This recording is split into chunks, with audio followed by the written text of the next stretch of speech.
Hello बच्चों, कैसे हैं आप लोग। लास्ट क्लास में हमने देखा था कि एक यूकैरियोटिक सेल में या फिर किसी भी एक सेल में कौन कौन से ऑर्गेनेल्स होते हैं जो लिविंग होते हैं, कौन कौन से ऑर्गेनेल नॉन लिविंग होते हैं और कौन कौन से ऑर्गेनेल्स जो होते हैं वो पार्टली लिविंग होते हैं। उसके बाद हमने बताया था कि हम एक एक ऑर्गेनेल को बिल्कुल डीप में जाकर के डिस्कस करेंगे और वो सारी चीज़ें देखेंगे जो आपके किसी कॉम्पिटिटिव एग्जाम के लिए या फिर आपके बोर्ड एग्जाम के लिए जरूरी हो जाती हैं। तो चलिए बिना किसी देरी के हम शुरू करते हैं अपना पहला नॉन लिविंग ऑर्गेनेल और वो है सेल वॉल। तो अगर बात करें हम किसी प्लांट सेल के सेल वॉल की, क्योंकि जो सेल वॉल होती है वो हमेशा प्लांट सेल में ही प्रेजेंट होती है, किसी एनिमल सेल में प्रेजेंट नहीं होती। और प्लांट के भी जो गैमेटिक सेल्स होते हैं, यानी कि वो सेल्स जो उनके रिप्रोडक्शन के लिए रिस्पॉन्सिबल होते हैं, उन सेल्स में ये सेल वॉल प्रेजेंट नहीं होती। क्यों? क्योंकि ये जो आउटर बाउंड्री की वॉल होती है और यदि बाउंड्री होगी तो फिर उनका ट्रांसफर, उनका फ्यूजन नहीं हो पाएगा, फ्यूजन नहीं हो पाएगा गैमेट्स का। इसलिए जो सेल वॉल होती है वो गैमेटिक सेल्स में प्रेजेंट नहीं होती है प्लांट की। ये बात आप बिल्कुल ध्यान रखिएगा, ठीक है। अब हम बात करते हैं किसी प्लांट के सेल वॉल की। तो ये जो सेल वॉल होती है ये एनिमल सेल में सबसे पहली बात और सबसे जरूरी बात एब्सेंट होती है। साथ ही साथ हमने बताया ये प्लांट के गैमेटिक सेल्स में भी एब्सेंट होती है। क्यों? क्योंकि गैमेट्स के सेल्स को क्या करना होता है कि आपस में फ्यूजन करना होता है और फ्यूजन के चलते यदि उसमें सेल वॉल होगी तो फ्यूजन में दिक्कत आएगी, फ्यूजन हो ही नहीं पाएगा। इसलिए जो प्लांट की सेल वॉल होती है वो किसी भी प्लांट के गैमेटिक सेल में प्रेजेंट नहीं होती, ठीक है।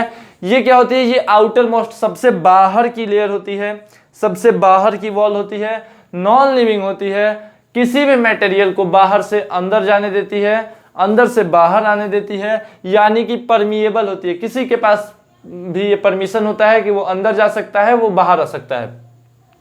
फिर ये रिजिड होती है, बहुत ज्यादा टफ होती है, ठीक है। और ये सारे प्लांट के, सारे फंगल के, सारे एल्गी के सेल्स को कवरिंग देती है एक्सेप्ट गैमेटिक सेल्स, ठीक है। जो नेक्स्ट चीज है वो ये है कि सबसे पहले इसे किसने देखा था? हमने जब सेल चैप्टर स्टार्ट किया था तभी देखा था कि जो सेल वॉल थी उसे रॉबर्ट हुक ने देखा था सबसे पहले। क्यों? क्योंकि उन्होंने जो कुछ इस तरह के मधुमक्खी के छत्ते लाइक स्ट्रक्चर देखे थे ऐसे, ठीक है। ये जो स्ट्रक्चर्स देखे थे ये क्या थे? ये डेड प्लांट सेल्स तो थी। और ये डेड प्लांट सेल्स क्या थी? प्लांट की सेल वॉल थी। चूंकि उनका माइक्रोस्कोप बहुत ज्यादा डेवलप नहीं था तो उन्होंने प्लांट की ऐसी ही सेल वॉल्स को देखा था, ठीक है। फिर ये क्या करता है, इसका काम क्या होता है? तो इसका काम होता है बच्चों कि ये प्लांट के सेल को मैंने बताया बहुत ज्यादा रिजिड होता है। तो यदि ये रिजिड होता है बहुत ज्यादा तो ये क्या कर सकता है? उसको टफनेस प्रोवाइड कर सकता है ताकि सेल बिल्कुल मतलब ऐसा ना हो कि पिचक जाए। फिर उसको शेप प्रोवाइड करता है और उसको प्रोटेक्शन भी प्रोवाइड करता है। बहुत टफ होता है, बहुत रिजिड होता है तो ये सेल को प्रोटेक्शन भी प्रोवाइड करता है। फिर हम देख रहे हैं कि जो प्लांट की सेल वॉल है वो किस चीज से आखिर बनी होती है। तो जो प्लांट की सेल वॉल होती है, सपोज दैट आपने जो दीवार देखी होगी, तो जो दीवार होती है वो ईंटों से मिल करके बनी होती है दीवार, और उसके बीच बीच में सीमेंट लगा होता है। तो जो ईंटें हैं वो ईंटें हैं सेलुलोज की, मतलब जो दीवार की ईंटें हैं वो सेलुलोज की, और जो बीच बीच में सीमेंट लगा हुआ होता है, जो चिपकाने के लिए जो मटेरियल यूज होता है वो हेमिसेल्यूलोज, पेक्टिन या लिग्निन होता है, ठीक है। मतलब इसमें जो ईंटें हैं वो है सेलुलोज की, जो उसमें सीमेंटिंग मटेरियल होता है जो चिपकाने के लिए लगा होता है वो होता है हेमिसेल्यूलोज, पेक्टिन या फिर लिग्निन, ठीक है बच्चों। उसके बाद हम देखेंगे कि जो एल्गी की सेल वॉल है वो भी सेल्यूलोज से बनती है, और उसका भी जो सीमेंटिंग मटेरियल होता है, जो मैट्रिक्स होता है, उसे हम कहते हैं मैट्रिक्स। जो बीच का मटेरियल होता है वो मैट्रिक्स होता है, और वो भी हेमिसेल्यूलोज का होता है, वो भी पेक्टिन का होता है। लेकिन दो एक्स्ट्रा होते हैं इसमें, और जो दो एक्स्ट्रा है वो है गैलेक्टेंस और मैनेंस। याद रखिएगा ये दोनों मोस्ट इंपॉर्टेंट है बिल्कुल एकदम। जो इसमें दो एक्स्ट्रा होते हैं वो होते हैं गैलेक्टेंस और मैनेंस, ठीक है। उसके बाद जो फंगस की सेल वॉल है, फंगस की, वो होती है काइटिन की 90% काइटिन की बनी हुई होती है। ये काइटिन जो होता है एक तरह का पॉलीसेकेराइड होता है। ये 90% काइटिन की बनी होती है, 10% बनी होती है सेलुलोज की, और इसका भी जो मैट्रिक्स होता है वो होता है पेक्टिन का और हेमिसेल्यूलोज का, ठीक है। मतलब इसका भी जो सीमेंटिंग मटेरियल होता है वो या तो पेक्टिन का होता है या फिर हेमीसेल्यूलोज का, या फिर दोनों के कॉम्बिनेशन का होता है। अब हम देखेंगे कि सेल वॉल का फॉर्मेशन कैसे होता है। ठीक है, फॉर्मेशन ऑफ सेल वॉल कैसे होती है। सबसे पहले आप देखिए कि ये एक यूकैरियोटिक सेल है। डिवीजन के समय क्या होता है, सबसे पहले न्यूक्लियस डिवाइड करता है, और जो न्यूक्लियस होता है वो स्पिंडल फाइबर से जुड़े होते हैं। बाद में दोनों स्पिंडल फाइबर टूटते हैं, गायब होते हैं, और जब स्पिंडल फाइबर गायब होते हैं तो न्यूक्लियस अलग होता है। लेकिन जो यूकैरियोटिक सेल का स्पिंडल फाइबर होता है बच्चों, वो बना होता है ट्यूबुलिन प्रोटीन से। ठीक है, स्पिंडल फाइबर, यहां पर आप लिख लीजिए, स्पिंडल फाइबर जो बना होता है ये बना होता है ट्यूबुलिन प्रोटीन से, और इसी प्रोटीन से बच्चों फ्लैजिला भी बना होता है किसी भी यूकैरियोटिक सेल का। ठीक है, स्पिंडल फाइबर बना होता है ट्यूबुलिन प्रोटीन से, और जब ये स्पिंडल फाइबर टूटता है तो ये इसके जो ट्यूबुलिन प्रोटीन्स है वो यहाँ पर आ करके, ठीक है, यहाँ पर आ करके एक वॉल टाइप की बना लेते हैं। इसके रेमिनेंट्स बचते हैं जो ट्यूबुलिन प्रोटीन के, वो एक वॉल बनाते हैं, और इसे हम कहते हैं माइक्रोट्यूब्यूल। ठीक है, इसे हम कहते हैं माइक्रोट्यूब्यूल। ठीक है, अब जब ये वॉल बना लेते हैं, ठीक है, तो इन पे क्या होता है, प्लांट में जो गोल्गी बॉडीज होती हैं, जो गोल्गी बॉडी होती हैं, जिन्हें हम डेक्टायोजोम भी कहते हैं, जिन्हें हम डेक्टायोजोम भी कहते हैं, जो गोल्गी बॉडी होती है जिसे हम डेक्टायोजोम भी कहते हैं, वो गोल्गी बॉडी क्या होता है, इस माइक्रोट्यूब्यूल पे आकर के जमा होने लगती है। ठीक है, जब स्पिंडल फाइबर्स टूटते हैं तो उनके जो रेमिनेंट होते हैं, जो ट्यूबुलिन प्रोटीन होता है, वो एक बीच में वॉल टाइप का बना लेता है जिसे हम कहते हैं माइक्रोट्यूब्यूल, और इसी माइक्रोट्यूब्यूल पे बच्चों गोल्गी बॉडी, जिसे जो प्लांट में डेक्टायोजोम के नाम से जाना जाता है, वो आकर के इस पे अलाइनमेंट अपना सेट कर लेता है। उसके बाद क्या होता है, जब डेक्टायोजोम्स आकर के इस पे लग जाते हैं, और यहाँ पर जो माइक्रोट्यूब्यूल था, जो, और एक बात और आप ध्यान रखिएगा, ये जो माइक्रोट्यूब्यूल है, जो माइक्रोट्यूब्यूल है, इस पे जब गोल्गी बॉडी लग जाती है, यानी जब इसका जो डेक्टायोजोम है वो आकर के इस माइक्रोट्यूब्यूल पे अटैच हो जाता है, तो इसे हम कहते हैं फ्रैग्मोप्लास्ट। फ्रैग्मोप्लास्ट बहुत इंपॉर्टेंट क्वेश्चन है, डेल्टा मैक्स बिल्कुल मोस्ट इंपॉर्टेंट क्वेश्चन है बच्चों, ये बहुत ज्यादा इंपॉर्टेंट है, याद रखिएगा। फ्रैग्मोप्लास्ट क्या होता है, फ्रैग्मोप्लास्ट होता है कि जब किसी भी माइक्रोट्यूब्यूल पे गोल्गी बॉडी आकर के अटैच हो जाती है, तो इन दोनों के कॉम्बिनेशन को हम कहते हैं फ्रैग्मोप्लास्ट। फ्रैग्मोप्लास्ट बन गया। अब क्या होगा, अब जो फ्रैग्मोप्लास्ट तो लग गया है, अब इस पे क्या होगा कि पेक्टिन, ये जो फ्रैग्मोप्लास्ट है और ये जो माइक्रोट्यूब्यूल है, ये दोनों मिलकर के, फ्रैग्मोप्लास्ट और पेक्टिन दोनों मिलकर के क्या बनाता है कि ये दोनों यानी फ्रैग्मोप्लास्ट और प्रोटीन दोनों मिलकर के पेक्टिन को सिक्रेट करते हैं, पेक्टिन को सिक्रेट करते हैं, और ये पेक्टिन जब इस पे लग जाता है तो फॉर्मेशन होता है सेल प्लेट का। फ्रैग्मोप्लास्ट जो होता है वो सिक्रेशन करता है पेक्टिन का, और पेक्टिन का जब सिक्रेशन हो जाता है तो पेक्टिन इस पे बिल्कुल अलाइन हो जाता है, और यही पेक्टिन बनाता है सेल प्लेट का। सेल प्लेट बनाता है यही पेक्टिन। ठीक है, ध्यान से सुनिएगा फिर से, जो फ्रैग्मोप्लास्ट है, फ्रैग्मोप्लास्ट क्या है, गोल्गी बॉडी और माइक्रोट्यूब्यूल का कॉम्बिनेशन। तो जो फ्रैग्मोप्लास्ट है वो सिक्रेशन करता है पेक्टिन का, और पेक्टिन बनाता है सेल प्लेट। अब तक हमारे पास क्या है, अब तक हमारे पास सेल प्लेट का फॉर्मेशन हो चुका है। इसी सेल प्लेट पे जब कैल्शियम प्लस, यहां पर आप लिख लीजिए, इसी सेल प्लेट पे जब calcium plus Ca plus Mg plus ion आकर के, जब कैल्शियम प्लस और मैग्नीशियम प्लस आयन आकर के लग जाते हैं तो ये बनाते हैं कैल्शियम पेक्टेट। ठीक है, ये हमको बनाते हैं कैल्शियम पेक्टेट। इसे फिर से हम नेक्स्ट डायग्राम में देखेंगे, और मैग्नीशियम पेक्टेट। ठीक है, ये बनाते हैं कैल्शियम पेक्टेट और मैग्नीशियम पेक्टेट। अब हमारे पास क्या हो चुका है, कैल्शियम पेक्टेट और मैग्नीशियम पेक्टेट बन चुका है, और इसी को हम कहते हैं बच्चों मिडिल लैमिला। इसी को हम कहते हैं मिडिल लैमिला। मतलब जो कैल्शियम पेक्टेट है और जो मैग्नीशियम पेक्टेट है, इसी को हम कहते हैं मिडिल लैमिला। ध्यान से सुनिएगा, इसी को हम कहते हैं मिडिल लैमिला। अब हम चलते हैं नेक्स्ट स्लाइड की ओर। नेक्स्ट कुछ चार्ट लिखेंगे जिनको फिर से डिस्कस करेंगे सेल वॉल के ही बारे में। तब जाकर के आपका फंडा बिल्कुल सेल वॉल के बारे में क्लियर हो जाएगा। तो बच्चों मिडिल लैमेला के बारे में अभी हमने पढ़ा था पिछले बार जब हमने कुछ लिखा था। तो अब हम देखेंगे कि मिडिल लैमेला क्या होती है। आखिर मिडिल लैमेला जो होती है वो दो प्लांट सेल के बीच की सीमेंटिंग लेयर होती है। क्या होती है मिडिल लैमेला? मिडिल लैमेला दो प्लांट सेल के बीच की सीमेंटिंग लेयर होती है। ठीक है, मिडिल लैमेला दो प्लांट सेल के बीच की सीमेंटिंग लेयर होती है। और मिडिल लैमेला का प्रीकर्सर कौन होता है? देखो मिडिल लैमेला का प्रीकर्सर मतलब कि मिडिल लैमेला के पहले कौन बना था, मतलब क्या वो था जिससे मिडिल लैमेला बना है। ठीक है, वो कौन सा फॉर्मेशन था जिससे मिडिल लैमेला का फॉर्मेशन हुआ है? तो वो था सेल प्लेट। सेल प्लेट के बाद ही हमारे पास बना था मिडिल लैमेला। जब सेल प्लेट पे कैल्शियम और मैग्नीशियम आयन लग गए थे, यानी जब कैल्शियम पेक्टेट और मैग्नीशियम पेक्टेट का फॉर्मेशन हुआ था, तो उसे हमने कहा था middle lamella.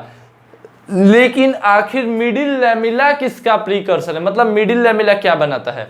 Finally the formation of middle lamella results into the formation of cell wall. मतलब जो मिडिल लैमेला होता है यही आगे चल के सेल वॉल बनाता है। ठीक है, मिडिल लैमेला ही आगे चल के सेल वॉल बनाता है, ध्यान रखिएगा। Means middle lamella is the precursor of cell wall.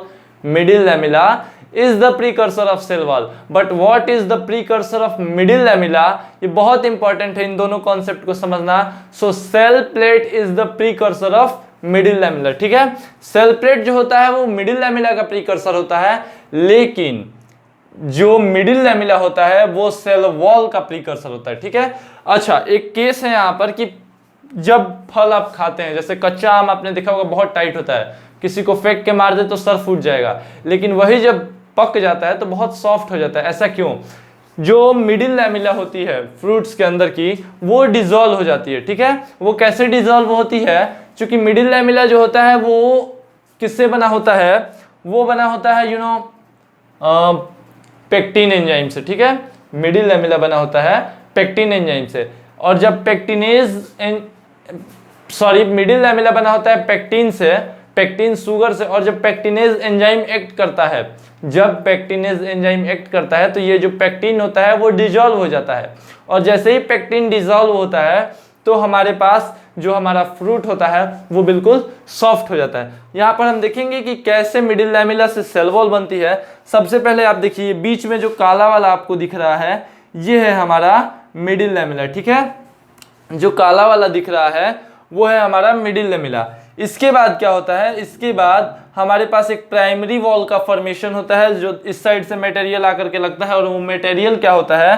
वो मटेरियल होता है पेक्टिन और शुगर। ये जब दोनों मिलते हैं तो एक फ्लेक्सिबल वॉल बनाते हैं। क्योंकि अभी जो सेल है वो न्यू सेल है, अभी बिल्कुल मतलब नया सेल है, अभी इसका बिल्कुल अच्छी तरह से अभी तो ये डिवाइड भी नहीं हुआ है भाई। तो ये बिल्कुल एक फ्लेक्सिबल वॉल बनती है। इसके बाद एक 3 लेयर की बनती है हमारे पास, 3 लेयर की बनती है हमारे पास क्या? Try layer secondary wall. ठीक है, पहले बनती है प्राइमरी वॉल, फिर बनती है सेकेंडरी वॉल। ठीक है, प्राइमरी वॉल के बाद बनती है सेकेंडरी वॉल, 3 लेयर की। ठीक, तो अब हम बच्चों कुछ मेन डिफरेंसेस देख रहे हैं जो प्राइमरी सेल वॉल और सेकेंडरी सेल वॉल के बीच में बन रही है। तो जो प्राइमरी वॉल होती है वो सबसे पहले बनती है, मिडिल लैमेला के जस्ट ऊपर जो वॉल बनती है वो होती है प्राइमरी वॉल, वो सबसे पहले बनती है। Means laid down on lamella, lamella पे बनती है। ठीक है, जबकि जो सेकेंडरी वॉल है वो तो प्राइमरी वॉल पे बनती है, क्योंकि प्राइमरी वॉल पहले की बन चुकी होती है, तो lay down on primary wall. ठीक है, अभी मैंने बताया कि जो प्राइमरी वॉल होती है वो पहले बनती है, सेकेंडरी वॉल बाद में बनती है। मींस ये ले डाउन अर्ली और सेकेंडरी वॉल बाद में बनती है। यहां पर हम हेडिंग लिख लेते हैं सेकेंडरी वॉल। ठीक है,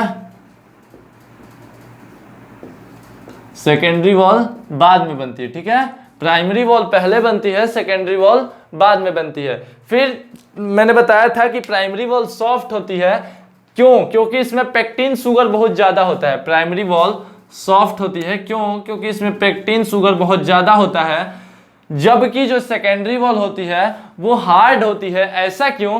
क्योंकि उसमें लिग्निन बहुत ज्यादा होता है, और लिग्निन ज्यादा होने के कारण सेकेंडरी वॉल हार्ड हो जाती है, बहुत ज्यादा टफ हो जाती है। ठीक है, प्राइमरी वॉल जो है वो आप देख रहे हैं, ये ग्रीन कलर वाला, ये बिल्कुल सिंगल है ऊपर से लेकर के नीचे तक और एकदम रेगुलर है, ठीक है।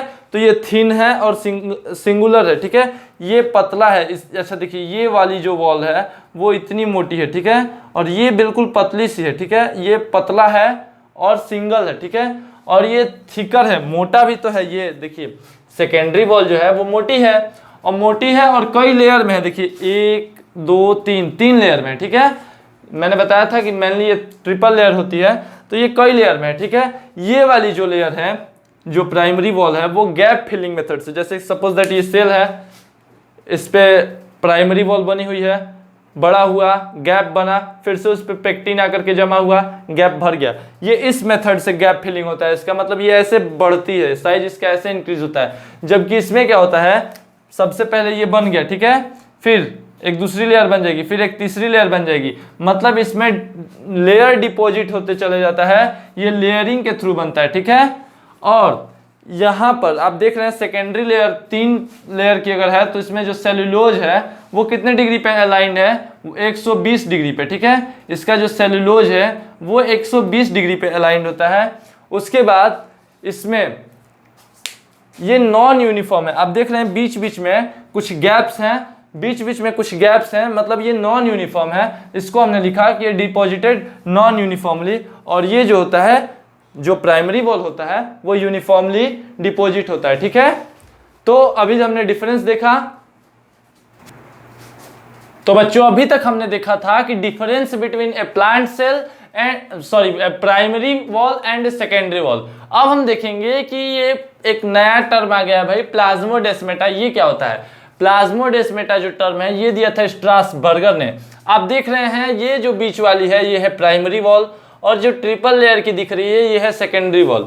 लेकिन जहां पर सेकेंडरी वॉल नहीं है, केवल प्राइमरी वॉल है, वहां पर कुछ ऐसे ट्यूब लाइक स्ट्रक्चर होते हैं। और ये ट्यूब लाइक स्ट्रक्चर का काम क्या होता है कि इस सेल से मटेरियल इस सेल तक पहुंचाना। जो गांव में या फिर शहर में या फिर कहीं पे भी औरतों का काम होता है इस घर की खबरें उस घर पहुंचाना, वैसे ही ये जो हमारे महाशय हैं जिन्हें हम डेस्मोट्यूब्यूल कहते हैं, और इनके ग्रुप ऑफ डेस्मोट्यूब्यूल को हम कहते हैं प्लाज्मोडेस्माटा, इनका काम होता है इस सेल का मटेरियल इस सेल में पहुंचाना और इस सेल का मटेरियल इस सेल में पहुंचाना, ठीक है। और इन्हें हम कहते हैं साइटोप्लाज्मिक ब्रिजेस, ठीक है, इन्हें हम साइटोप्लाज्मिक ब्रिजेस कहते हैं। और ये 2 प्लांट सेल के बीच में प्रेजेंट होते हैं, एनिमल सेल के बीच में प्रेजेंट नहीं होते हैं। ये बात आप ध्यान दीजिएगा कि ये 2 प्लांट सेल के बीच में केवल प्रेजेंट होते हैं। और इनके पास हमने बताया कि डेस्मोट्यूब्यूल होता है और ग्रुप ऑफ डेस्मोट्यूब्यूल को हम कहते हैं प्लाज्मोडेस्माटा। प्लाज्मोडेस्माटा टर्म को दिया था स्ट्रासबर्गर ने, मतलब इसकी डिस्कवरी की थी। और हम जब साइटोप्लाज्म पढ़ेंगे तो हम देखेंगे कि जो साइटोप्लाज्म टर्म है वो भी दिया था स्ट्रासबर्गर ने, ठीक है। इनका काम क्या होता है? Transport of material from one cell to another cell, ठीक है। हमने यहाँ तक देख लिया कि सेल वॉल क्या होता है, प्लाज्मोडेस्माटा क्या होता है। नेक्स्ट लेक्चर में हम देखेंगे कि प्लाज्मा मेम्ब्रेन क्या होती है और क्या इसकी इंपॉर्टेंस होती है, ठीक है बच्चों। So thank you for this lecture and wait for the next lecture where we will discuss the plasma membrane and other some different cell organelles in interesting way, ठीक है।